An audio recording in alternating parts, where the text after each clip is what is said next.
Chris Beck, and I grew up in Oregon, grew up in Portland, have roots in east of the mountains. My dad's family was from Central Oregon and kind of spent a lot of my upbringing over there. I kind of came of age in Eastern Oregon, fishing and um, hunting in the Ochocos and fishing on the Warm Springs Reservation and exploring out in the desert, looking for arrowheads and rocks, and that's what we did growing up. We would be on back roads exploring interesting places that my dad either knew of or didn't know of, and we that was my life growing up, and very central to how I view the world and people. And I saw all these mill towns when they all had a mill, and Right.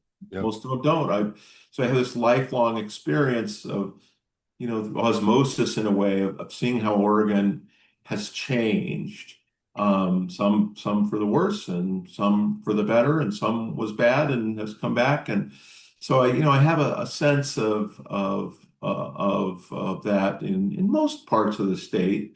There are a few corners I'm less familiar with, but It's a big district. It's kind of yeah, ridiculously big. yeah, well, it's big physically, but the towns are small and very distinct, right? And so, and then both my parents were active in the community and very involved with state issues, environmental issues mostly. And I ended up after college coming home and starting a life of public service. I don't know if it was by purpose or accident, but it's just what happened. And so I started getting involved. I worked with John Kitzhaber. My first job actually was with John Kitzhaber when he was the president of the Oregon Senate, and I was a clerk in the Senate in his office. And so I got to know the legislature that way, even though I had been a legislative page back when I was 12 or something Right. so my parents, got us into those kinds of things when we were young. And yeah, so I got to know the legislature, and well, I ended up working for City Commissioner Earl Blumenauer before he was in Congress. So I spent a year and a half in his world working on expanding the light rail system Yeah. in Portland. So I really learned community planning and became very started to become versed in Oregon's land use system. Right. We're familiar with our land use system, but I got into it early, and it just made complete sense to me to have farms and forests functioning outside, and then an urban growth boundary that within where the sewer and water and roads and schools would be, that's where you develop. Right. That was a very intellectually, emotionally appealing set of policies to me, and really has guided the rest of my life. It's been the kind of salient theme from, really since college, because in college, I ended up writing a senior thesis about a guy named Frederick Law Olmsted, who was a park plan, the Oh. main Oh, okay. landscape architect in the nation in the late 19th century. And I ended up writing about his son, who had followed his dad's career, and his son had done a lot of planning for the National Park Service, and out west they were planning the roads and parking lots and buildings in the national parks. And I wrote a college thesis about all that. Very cool. So then I got home and eventually landed into, well, this land use planning thing's kind of interesting. And it was also intriguing because my dad in Redmond had grown up with the McCall family, and became very close with the McCalls as a young person, and he was hunting on their ranch. And after he came home from law school, he ended up being their family counsel, free. So we were connected to the McCalls. So, that connection to the McCall legacy, it's so ingrained. It's just this iconic legacy for Oregon around, the beach bill and the bottle bill, but for me, mostly the land use planning system. So that has been a big part of my journey, and then I eventually landed a job with a national conservation organization, kind of helping negotiate land purchases for public use. So I did that for 14, I think 14 years. And Wow. then in the middle of that, I ran for the Oregon legislature and won and served for 6 years in Salem when Kitzhaber was governor. Um, and that was an interesting experience. I was a Democrat and we were in the minority, so it was Oh, kind of wow. difficult, kind of dark times. Um, and then eventually got a job with the Obama administration in Washington, at USDA in their rural development agency as kind of a rural policy advisor on community development. Wow. Spent 6 years there in Washington, really learning about federal policy and USDA, which is a huge investor in rural America and in our Right. district. So I bring that perspective as well. And so though these experiences kind of prepared me really well to think about running for this congressional seat. Yeah. It wasn't something even a year ago I was thinking of doing.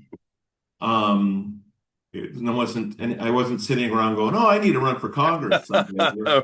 Right. That No, sounds like a good use of stress, anxiety, yeah, energy. well, I was done. I was done with politics. I'd kind of moved on in lots of ways. Right. But as the year, what's the word? Transgressed. That's not the word. As the year Transpired. Yes. transpired, as the Yeah. year transpired, I thought the same question we're all asking: what can I do? Right. And what can I do? There was only one congressional. The only thing we have six Congress people. Five of them are Democrats. And they're going to vote the right way on most things that I align with. But obviously, one district that is represented by basically now the MAGA wing of the Republican Party. For all intents and And purposes. I mean, for all intents and purposes, yeah. I would add two other issues just while Yep. we're here. Please. So I think I would argue that three of the best policies that Oregon has come up with in the last 50 years, one is the land use system. Okay. It's extraordinary and it's under threat. In fact, it's been under threat this past 2 weeks in Salem. The governor, unfortunately, our Democrat governor did a disservice to the land use system in Salem, and I'm kind of upset about it, and I don't quite understand what is motivating her and some of the Democrats in the Capitol. The other two issues that where I think Oregon has led the charge are the Oregon Health Plan. Right. John Kitzhaber established, and Alan Bates was Senator Alan Bates from here. I don't know how long you've lived in Southern Oregon, but Alan was state senator and a friend of mine in the legislature. We served together one session, and Alan was a medical doctor and was instrumental in working with Governor Kitzhaber to fund and shape the Oregon Health Plan. And that kind of became a basis for the Affordable Care Act. Right. Yeah. And in my frame, we need to do more. We need to really bring the Oregon Health Plan nationally. Right. The other big issue that I think Oregon's led the country on is vote by mail. It Right. really, Right. we were the first state to have universal all election balloting by mail. And of course, other states, conservative and liberal, have adopted it. And now, of course, Trump's trying to kill it because he Right. doesn't really want people to vote, certain people to vote. Right. And so those three issues have been, and I was very involved with vote by mail in the legislature. The health plan, I'm not too involved with, other than as an observer, and I celebrate the the policy, and I know John Kitzhaber. So, and I'm smart enough to recognize it's a really important law for the state. And the Oregon Health Plan that we have now has been, in fact, I'm on the Oregon Health Plan. So Yeah. Me I, too. I benefit from it. And Those three policies alone, we could all spend our time just talking about those. It would be a good time spent. Absolutely. I Yeah. think it's kind of prepared me for this role, and I see myself as highly qualified and suited to represent CD2 in Washington. And again, I wasn't seeking this out. It wasn't an ambition, a long time ambition. It's just something that came about by midsummer last year as the country's falling apart. And what can I do? And I just want to turn a seat. I want to Right. flip a seat. And I think I'm in, I'd like to think that I'm the best of the candidates to Right. who can most likely flip a seat. Um, and that's not going to be easy. I mean, No. anybody who tells you, "Oh, we're going to beat Cliff Bentz," is not being truthful. We can beat Cliff Bentz, but it's gonna take a lot of real strategy and a little bit of luck. And frankly, having worked at USDA for 6 years at the Right. headquarters, I kind of know this big beast of an agency. Um, and if I were elected, I would be able to kind of hit the ground running, just focusing on federal USDA policy, which has so much impact on the district. Um, so I would be working, uh, trying to find Republican allies on some of these clunky old USDA programs that desperately need to be reformed and funded better, more, maybe less, or extinguished in some cases, Right. whatever. So I think I could hit the job running on the main federal policy arena that affects our district. Why do you think some left-leaning or Democratic, you know, voters are skeptical of the Democratic Party itself? I think they're skeptical of all the parties. Yeah. And I don't think it's just the Democrat Party. I think this goes back to the tax system and the wealth concentration, frankly. We have, starting with in the Reagan in the 80s, we started cutting taxes on the wealthy, and Bush tax cuts and Trump tax cuts and Trump tax cuts again. All these tax cuts have resulted in wealth going um, into the hands of a few, and not being, and our tax system did not catch up, not only to that dynamic, but also the changes in the world and global economy. Sure. Our tax system didn't um, change in a way to bring sufficient resources into our federal government to provide the reinvestments in society, the right types of tax incentive to incentivize certain types of housing or whatever. Let's take, for instance, the home mortgage interest deduction.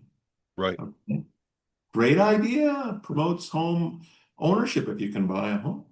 Right. Yeah. So, but it also goes, people who have second, third, and fourth, and 10 homes get that. Yeah. And And I think, I don't know how it works exactly, but I think you conduct, all your interest on $1 million, $10 million homes. So there's kind of like, why can't we look at a policy like that and adjust it and use and maybe ramp it down a little bit so that there's less tax breaks, but more tax revenue, and right. put the revenue into helping, let's say, young people finance a first home. Right. Now Yeah. that's, Some I'm oversimplifying it, no, no, but no, no, but that makes sense to me. but there's not even a conversation about Right. that. Right. And the reason there's not a conversation is because Congress stopped working after Gingrich. Congress Yeah. Congress changed Yeah. after Gingrich came in and started eviscerating the institution. And so it started becoming more and more partisan. Let's impeach a president. Let's impeach. Before Gingrich came in, they got rid of Jim Wright over kind of a bogus thing, the Speaker of the House. All it got very testy. And then the media and Fox and all the stuff we know. Right. So that the dialogue stopped working. Mark Hatfield, our Republic great senator, was sort of guy who worked across both parties and got a lot done for Oregon. Yeah. But he left in '96, and there was still some residue of collaborative that. But by the time you got into the early aughts and the Iraq War, um, Congress just stopped working. Yeah. We don't pass major pieces of legislation to address modern needs. Yeah. Because society changes. You need to look at these old programs, whether they're environmental regulations or healthcare or immigration.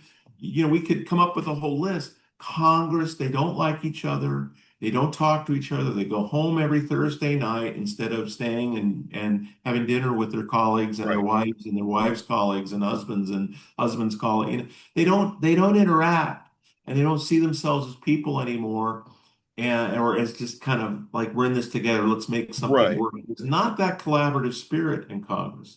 So it stopped working. So the policy stopped changing. The money concentrated, didn't go back into the system to reinvest in society.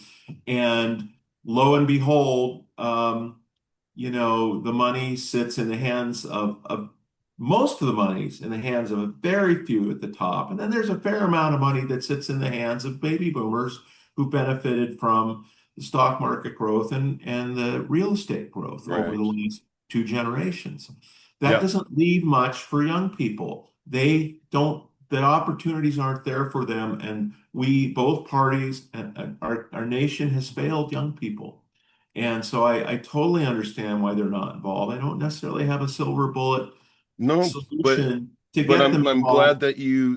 that yeah, you're definitely cognizant of some of the real structural issues with Yes, I mean, the first time home buyer thing is huge, it is Young huge. people my age don't feel like that's ever going to happen, and not Right. necessarily because we aren't willing to work hard, but because, we're not being met halfway by, you know, Well, your wages haven't kept up either. I mean, right. there's the wage issue. And why haven't the wages kept up? Well, the world economy has This changed. And How would you propose to reach out to independent or more conservative leaning voters?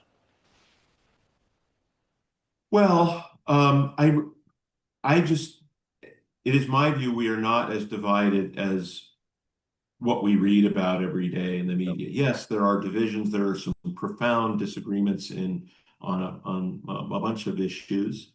But I think at our core level, we're more um, we have more in common and not common goals and objectives than we realize. And I would be talking about that almost all the time if I had Right. my brothers.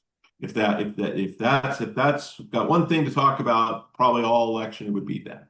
Yeah. And uh, we all want our kids to get educated. We'd like our young people to at least have the potential option to come back to the town that they grew up in and have a job. Not Right. every town's going to have the level of opportunities, so some kids are going to go to Chicago anyway. But But they shouldn't be punished for staying. there shouldn't be punished for staying. There should be enough of us of support system, good schools, Right. access to health care, and recreation opportunities and services. That stuff should be standard in most. Some towns are so small that you can't give them everything, but Yeah.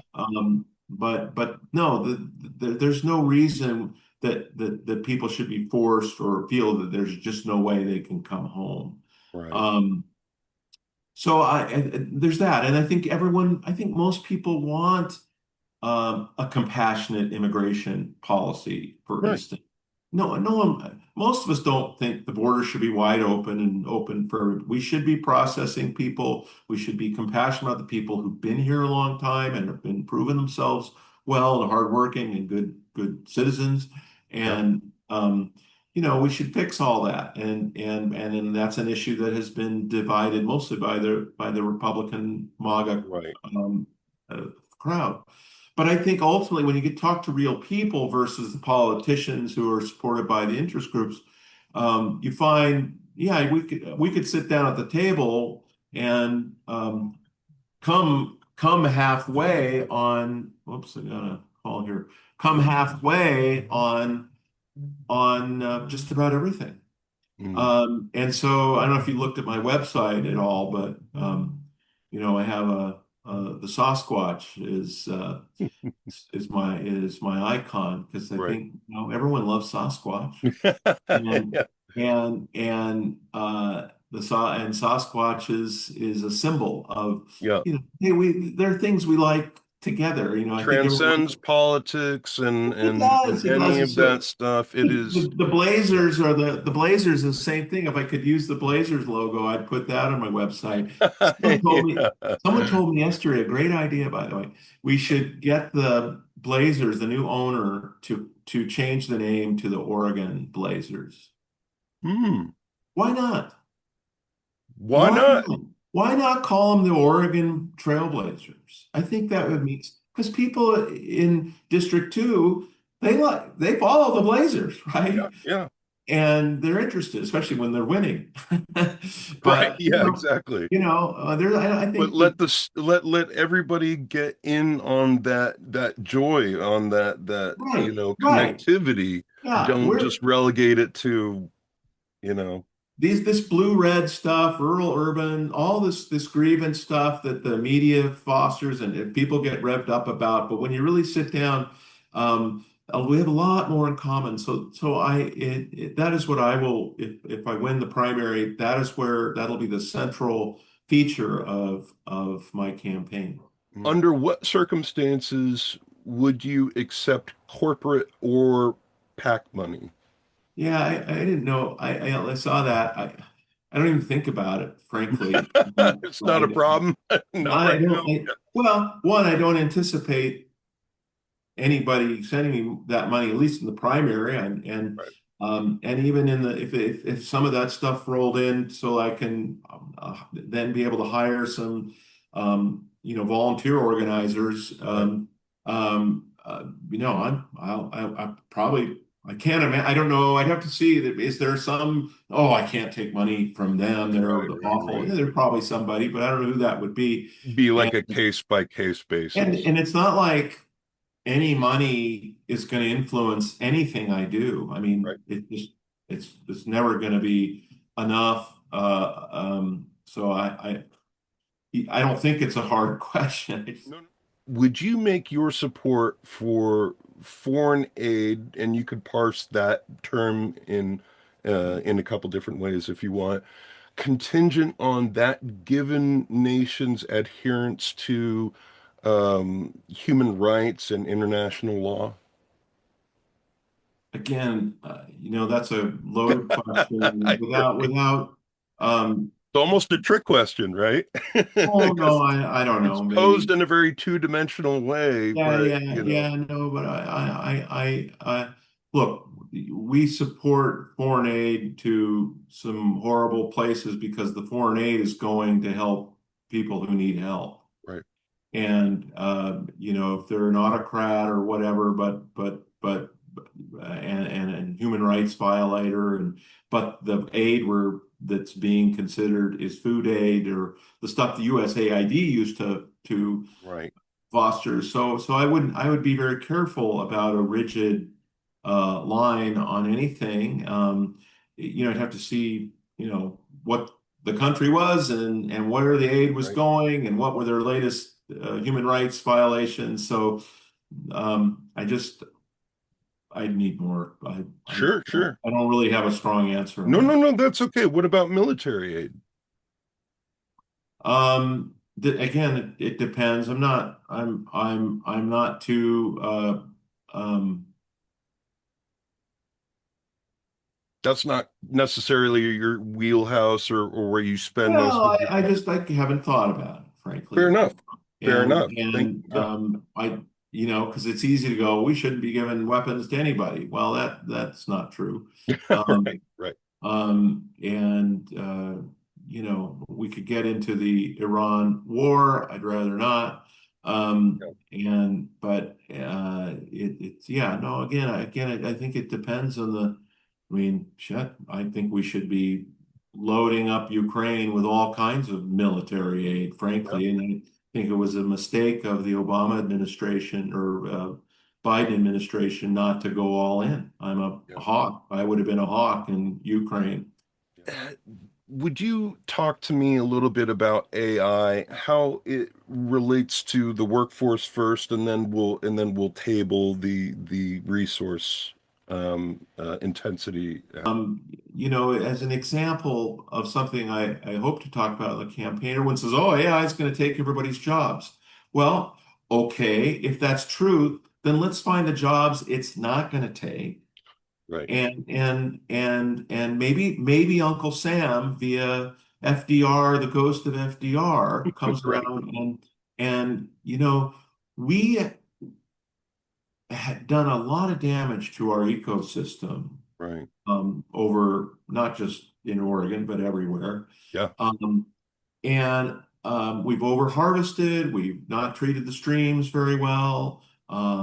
Climate change has caused less water coming in and into the system, less snowpack, less water. But why couldn't the federal government create teams of youngish people, not young people, but young-ish Civilian people. Conservation Corps. Well, that, right, exactly, but have it be exactly that. But I would say not treat it as something, a 2-year AmeriCorps type post-college job. No, a career. We are going to Right. fund you. We're going to fund teams. What if every county seat in rural Oregon had a team of, let's say, 25 people who receive a federal salary and benefits to do, let's say, work in the following three arenas: out in nature, Yeah. um, rehabilitating land, streams, working with ranchers, farmers, figuring out what they need, collaborative. We have some programs like that now, so we could enhance them and really make them work. So that would be one service. Yeah. Maybe also supplementing um, early education so that kids learn to read by the third grade. Right. If the state school system doesn't have enough money to do it, by God, maybe Uncle Sam should step in with trained professionals and help do that. Yeah. And then in the healthcare arena, why not give have people who are willing to work in senior homes or in-home care. It's Right. very expensive. There's no reason, if you had an in-home care person coming from the Corps, the civilian Corps, coming in 6 hours, 2 hours a day to Right. enhance your life, or maybe that's, more intensive care. I don't know, but rural communities don't have a lot of access to in-home care or senior care.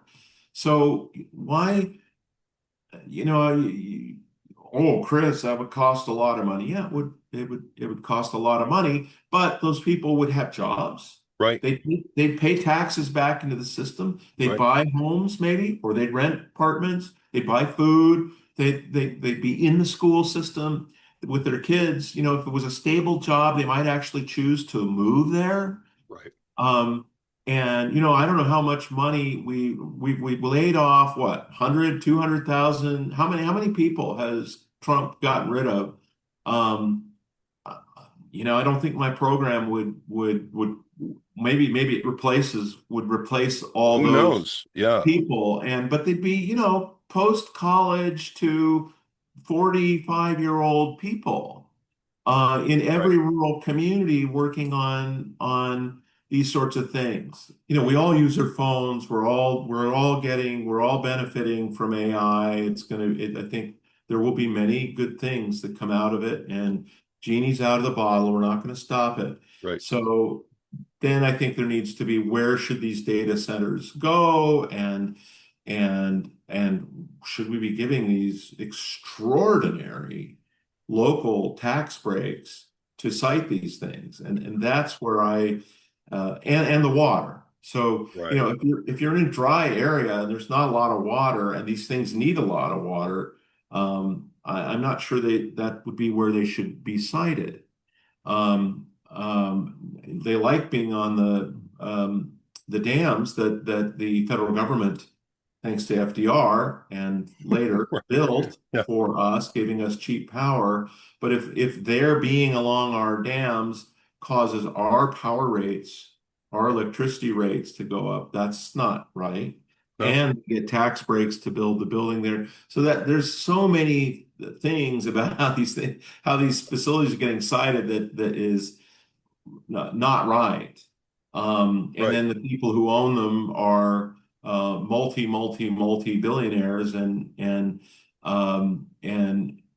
so the benefits are accruing to a few people. And so I just think there needs to be a wholesale kind of reevaluation of what any state or community's local policies ought to be on this stuff. Right. The federal government might say, well, it's not our problem, that's local policy. Well, it's federal power. At Right. least in Oregon, it's Bonneville power. Even in Prineville, they're not on the dams, but they're on the transmission lines. That's why they're in Right. Prineville, right? Yeah. I Right. believe there's a transmission line there, and that saves them energy, and that's good. I think they are energy intensive. They should probably be on transmission lines. But then what are they paying? Maybe we need more.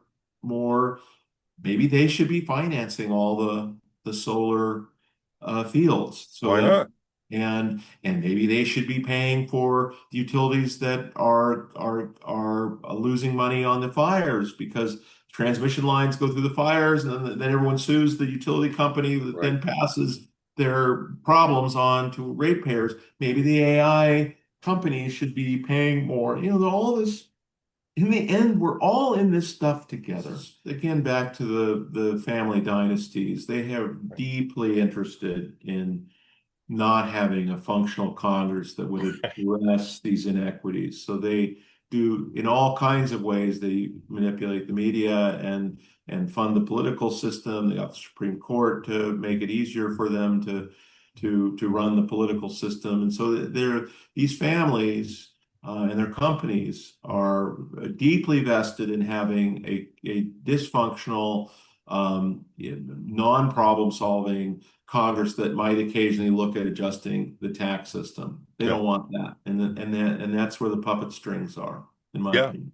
And still to this day, I mean, it seems like the Koch brothers and the Waltons, Absolutely. they've been specters haunting American capitalism for, They you know. and hundreds. It's hundreds of families. It's not Yeah. tens. It's Right. Yeah. hundreds, Yeah. but hundreds are still a tiny, tiny, tiny number of people. Yeah. Anyway. Yeah. No, no. And outsized consequential, abilities to, And then we're all fighting each other locally. They want right. that. Yeah. They want us yelling at each other over data centers that are going to get built anyway, and buy off the local governments who are desperate for money because they need jobs and something. And instead of, again, a more equitable distribution of federal revenues to reinvest in communities in some of the ways that I've talked Right. about. So, I mean, we could go into maybe just an environmental topic that you would like to speak to and take this opportunity to. But for me, I'm really concerned about this idea of closing off public lands, contaminating them, Right. and then, that's how we use our public lands for the next. In Vale's case, they're saying, in 80 or 100 years, their plan for mitigation of pollutants and things like that will be done. They'll have finished mining, they will have finished cleanup and monitoring, you I know. wonder how many mines have actually closed and cleaned up. Exactly. Exactly. So, I In mean, so Arizona and yeah, New Mexico, where a lot of those mines are. Uh, yeah, again, but I think it's complicated too, like the data centers. right. We use all those materials from the gold and whatever in our phones and our Right. computers and everything else. and our national security is dependent on this technology and these, and we can either get those metals from the Congo, Right. um, Right. or buy them from China, who's getting them from the Congo. Right. Yeah, Or exactly. we can try to, are we gonna, if we want to get off fossil fuels, we need batteries storage. We need battery storage of energy, and batteries are complicated, and they need all these metals. So, Right. are if there's a source, if there's a viable source of metal somewhere in our landscape, I'm not opposed to exploring the trade-offs of what it takes to do that. However, we know how toxic these mines are, and the environment. We have a plenty of a record of mines started, either actually completed, and then when they close, there's environmental mess left behind, or mines that get started and then never get completed, but there's still environmental mess. There's all these examples. So I don't know. It's like, what are they willing to pay to post a bond up front of in such an enormous magnitude Right. that if and they would say, well, then we would never do it. And I Right. would say, Yeah. well, that the Right. purpose wasn't to stop you from doing it, Right. but the purpose was to say, if you're going to do it, then by God, if you leave midway or at the end and you didn't put any money into cleaning it up, then you will the bond. I don't know how a bond works, Right. but it's expensive, and so we could be again more proactive about the upfront of in that case the upfront costs that are kind of known, and have some trade-offs. Well, this area is going to be closed off for the foreseeable future, but the benefit is we'll have access to minerals that we can use to create our own batteries here. Right. And become more independent Yeah, from, say, bad actors yeah. who abuse Like, their workers and their own resources and the planet at large. Right. Let's move on to our favorite topic. What are your thoughts on our current Congressperson, Cliff Benz? you know, I met him years ago, just in the Capitol in passing. He wouldn't remember it at all. Well, it was just, but he seemed like a decent guy Yeah, then. I met him once in Boardman. He's not a mean dude. He's No, he's not. well, but I've talked to people who've worked with him in Salem, and I've gotten some people who said he's mean. Hmm, They said he's nasty hmm, and kind of vicious. I've heard that from people. Other people in Salem said, he was kind of straight shooter, hard worker. He was right, a whiteboard guy, he'd map solutions. He was really trying to, well, if we do this, and these were working with Democrats on things. So they would give him kudos for some of that. right. But what I heard from everybody consistently, they say, but Chris, something happened when he went to Washington. Hmm, They're all surprised. Something changed, and I think they're all a little bit surprised he's not been a bit more independent minded. I've heard a number of active Democrats say, you know, he's just mean, he's not responsive, all this stuff. right. But I take that with a little bit of grain of salt Sure. because they're active Democrats. Yeah. But from reasonable elected officials I know, and lobbyists in the Capitol, state Capitol, there's a bit of a something happened to Right. Cliff. Right. Right. Right. And having served in the legislature for a short time, um, I saw how people's egos get impacted by the puffery of Yeah. stuff. Right. Yeah. Um, The I pomp and and circumstance of it I'm all. not that kind of person to a fault. I'm not a sucker upper, Yeah. and I'm not a sycophant by nature.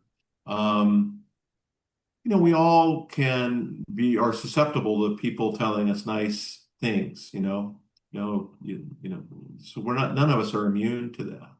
Right. But this Trump stuff is so egregious. The things he says, the things he does, many of the policies he's pushing, even if you're part of groupthink within a party Right. and you have to go along with the group to get along, and I understand some of that would drive any politician. There's so many other ways in which one could express, can be on the party, but express concern, deep concern, uh, about some of the nonsense going on. It's, And yeah, there's room for that, you there's know? room for that, and there's been nothing Yeah. from Vince. Right. Um, and I have to imagine that there's a character problem there. How would your constituents know that you are effectively serving them as their congressperson? Well, I'd show up, and I think I'm a pretty direct person, pretty straight shooter. I'm not a spinner. I'm not a huckster. Um, and I will disagree with people. I openly disagree with them. They will know I'm doing my job because I am not afraid to tell them I don't, we're not on the same track on this, but I think there's some middle path maybe, or Yeah. maybe not in some cases, Right, and right, right. agree to disagree. So they'll always get that from me. And I would like to think people know that I'm looking out for them by being myself all the time. Right. Right. Um, um, well, I would like to have, if I was elected, I would like to have town hall meetings where we're in a circle, not me Right. standing up in the room, um, Like you're taking selling a guard. multi-level marketing thing to them. Well, we're taking guards. It's not Yeah. about just me, it's about all of us in the room. And I want to talk with each other and learn always. There's always things to learn. And then people should be learning from their congressmen. People, even yesterday, I was meeting with some random person. He said, "Well, what are you going to do for me?" And I was like, "Oh, I'd be one of 435 people. There's no one thing I can do. The Sure. best thing I can, among the best things I can do is try to work with people of the other party to come together around some issues that serve my constituents." Right. Um, but I think by just being me most of the time, hopefully people would think, okay, I don't agree with this guy. He wants to raise taxes on rich people. And even though I'm not a rich person, uh, For some reason that matters. yeah, but he's a little more environmental than I am. He lived in Portland. Yeah. They can come up with all kinds of reasons to dislike me, but ultimately, hopefully, I will present to them an authentic person who will bring some good ideas to the table, some expertise, use my life experience, Right. and they will know I'm trying to get to a place where we're moving issues Good forward. enough. Would you remind us what the name of your URL for your campaign? Oh, it's Chris Beck for Congress.com. Okay. Thank you. Hey, take care. Bye.